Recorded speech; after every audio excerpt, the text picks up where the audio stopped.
Hi అండి. అందరికీ నమస్తే. నేను మీ గీత. Romantic boss part 7. కోపంలో ఆమెకు తల తిరిగినట్లు అనిపించింది. కళ్ళు తిరిగి కింద పడిపోబోతుంటే అర్జున్ ఫాస్ట్గా వచ్చి పట్టుకున్నాడు. అతన్ని చూస్తూ రెప్పలు మూస్తుంది. కళ్ళు మూసుకున్న తనని గుండెలకు హత్తుకున్నాడు అర్జున్. అతని మీదే వామిటింగ్ చేసుకుంది.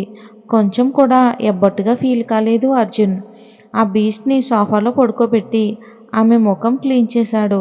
ఆ ఛాంబర్కు అటాచ్ అయి ఉన్న పర్సనల్ రూమ్లోకి ఆమెను 2 చేతులతో ఎత్తుకుని తీసుకుని వెళ్ళాడు అర్జున్. ఇక అతని షర్ట్ను కూడా క్లీన్ చేసుకుని ఆమెను చూస్తూ కూర్చున్నాడు. చూడటానికి బక్కగా ఉన్న బలమైన పిల్లని కాదు, కాదు కాదు పులిని. నన్నే టచ్ చేసే మగాడు ఈ భూమి మీద పుట్టలేదు.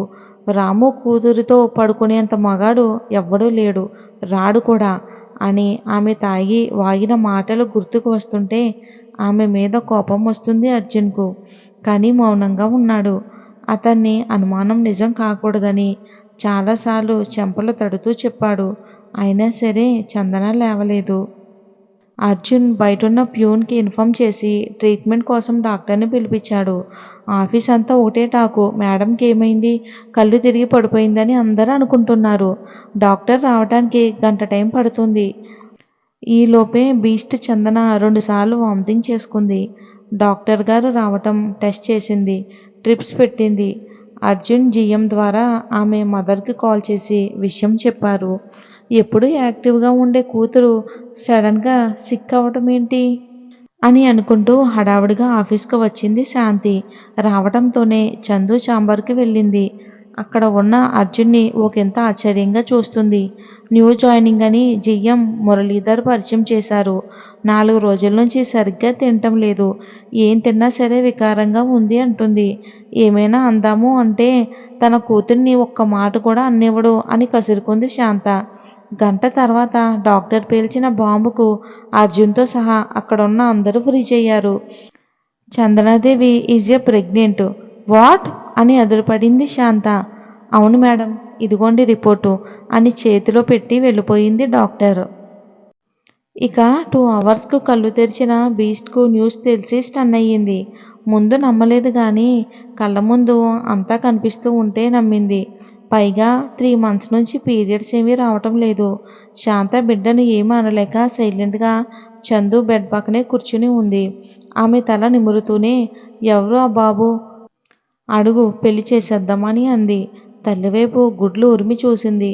మురళి కూడా, రాము ఇద్దరు క్లోజ్ ఫ్రెండ్స్ కావడంతో మురళి కూడా అడిగాడు ఎవరు తల్లి అని. నాకు తెలిస్తేనే కదా అని అంది సోఫాలో ఎజ్జుగా అనుకుని. శాంత మురళి షాక్ అయ్యి ఇద్దరిని ఒకరొకరు చూసుకున్నారు. అర్జున్ న్యూస్ విని సైలెంట్గా అక్కడి నుండి వెళ్ళిపోయాడు. శాంత కోపంగా ఏం మాట్లాడుతున్నావే, ఎవరితో తిరిగి కడుపు తెచ్చుకున్నావు, గుర్తులేదా, అంత తాగేవా, నీకు మనుషులంటే లెక్కలేదు అనుకున్నా కానీ మేమంటే కూడా లెక్కలేదా, ఒళ్ళు బలిసి చేశావా అని ఆవేశంగా అంటుంది శాంత. మురళి శాంతి ఆగురా అని ఆపే ప్రయత్నం చేస్తున్నాడు. మీరు ఉండండి అన్నయ్య, దీన్ని ఇలాగే వదిలేస్తే ఇంకా ఎన్ని చేసుద్దో చెప్పు, ఏం చేస్తావు చందన, అబార్షన్ అని అంది పొగరుగా. ఆ మాటలు విని శాంత మురళి స్టన్ అయ్యారు. ఏంటి, ఏమంటున్నావు, బిడ్డని చంపుకుంటావా? అవును అన్న మాట పూర్తి కాకుండానే చందన తల్లి ఆమెను చెంప మీద కొట్టింది. ఇన్నేళ్లలో ఎప్పుడూ ఒక మాట కూడా అనని తల్లి కొట్టడంతో చందనకు ఏడుపు వచ్చింది కానీ బయటకు రాలేదు. పొగరుగా తల్లిని తిట్టింది. అంకుల్ పదండి, హాస్పిటల్కి వెళ్దామని పైకి లేచింది. ఈ విషయం బయటికి రాకుండా చూడండి అంకుల్ అని అంది చందు.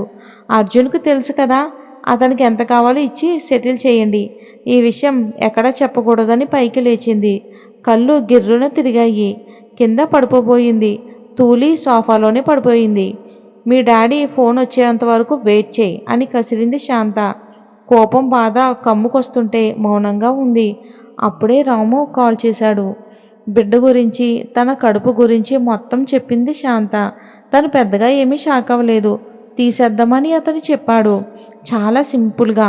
అదంతా వింటున్న శాంత మౌనంగానే ఉంది. ఎక్కడున్నారు, ప్రాజెక్ట్ ఏమైంది డాడీ? లేదురా, ఫెయిల్ అయ్యింది. మన ప్రజెంటేషన్ నచ్చలేదు. పైగా మనతో పార్ట్నర్షిప్ అంటే చాలా డేంజర్ అని ఇండియా నుండి న్యూస్ వచ్చిందంట. సో క్యాన్సిల్ అయ్యింది. ఆ మాట వినగానే బీస్ట్ బేబీ చెయ్యి పిడికిలు బిగించింది.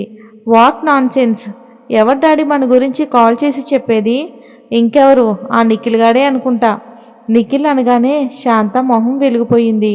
కానీ ఆ లేడీ బీస్ట్ ముందు భయపడి లోపలే దాచుకుంది. మరి ఎందుకు శాంత మొహం వెలిగిపోయింది నిఖిల్ పేరు చెప్పగానే అనేది మనం వచ్చే భాగాల్లో చూద్దాం. వాట్ డాడీ ఏం చేద్దాం? ఇప్పుడు 300 క్రోర్స్ లాస్ అయ్యామా?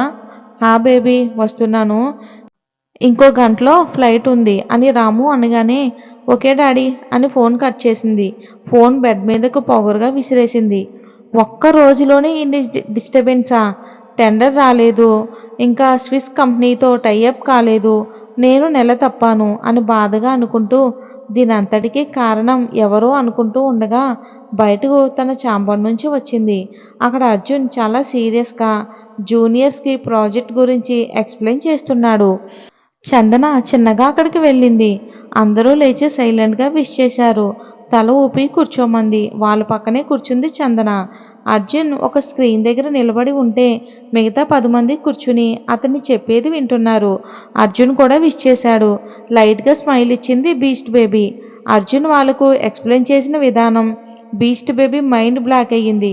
3 మంత్స్ చేసి వర్క్ సింపుల్ మెథడ్స్తో 1.5 మంత్లో ఎలా చెయ్యాలో చాలా క్లియర్గా, అది కూడా కొత్త వాళ్ళకి కూడా ఎలా చేయొచ్చో టిప్స్ కూడా చెప్పాడు. చందు షాక్ అయ్యింది. అల్లరోడు అని అనుకుంది కానీ ఇంత టాలెంటెడ్ పర్సనా అని అస్సలు అనుకోలేదు. అందరికంటే ముందు తానే క్లాప్స్ కొట్టింది. ఆమెని చూస్తూ సైడ్ స్మైల్ ఇచ్చాడు అర్జున్. అందరూ కూడా అర్జున్ని మెచ్చుకోకుండా ఉండలేకపోయారు. అప్పటికే ఈవినింగ్ అవడంతో తన ల్యాప్టాప్ ఉన్న బ్యాగ్ని తీసుకుని బయటికి నడిచాడు అర్జున్. అతని వెనుకే ఆమె కూడా నడిచింది. అర్జున్ తన బైక్ తీసుకుని గేట్ వైపు వచ్చాడు. బీస్ట్ కూడా కారు తీసుకుని సేమ్ టైంకే వచ్చింది. లేడీస్ ఫస్ట్ అన్నట్టుగా అతను ఆగితే ఆమె అతన్నే వెళ్ళమంది. మిస్టర్ అర్జున్ మీతో మాట్లాడాలి, ఫాలో మీ అని అంది. అబ్బో అని అనుకుంటూ ఆమెనే ఫాలో చేసి ఒక రెస్టారెంట్లో ఆగారు. ఇక ఆమెని చూస్తూ ఫోన్ను పైకి ఎగరేసుకుంటూ వచ్చి ఆమె ముందున్న చైన్ లాక్కుని కూర్చున్నాడు అర్జున్. హాయ్ మిస్ చందన, చెప్పండి నన్ను ఎందుకు పిలిచారు? బాస్ను పేరు పెట్టి పిలుస్తారా? ఆఫీస్లో బాసు బయట కాదు కదా అని అతని ఆన్సర్కు మండిన బల్పు పాప అవసరం తనది కాబట్టి సైలెంట్గా ఓర్చుకుంది. ఇంతకుముందు ఎక్కడ వర్క్ చేశారో అని అడిగింది చందన అర్జున్ని. ఏపీడీ కంపెనీలో, I mean Aparna Devi company in Mumbai అని ఆ పేరు విని బీస్ట్ పాప ఒంట్లో నరాలు తెగేంత కోపం తెచ్చుకుంది. ఇందుకీ ఎవరు అపర్ణదేవి? ఎందుకు ఆ కంపెనీ పేరు వినగానే ఎందుకు అంత కోపంగా ఫీల్ అయ్యింది చందన? మరి ఏం జరిగిందో వచ్చే భాగంలో చూద్దాం.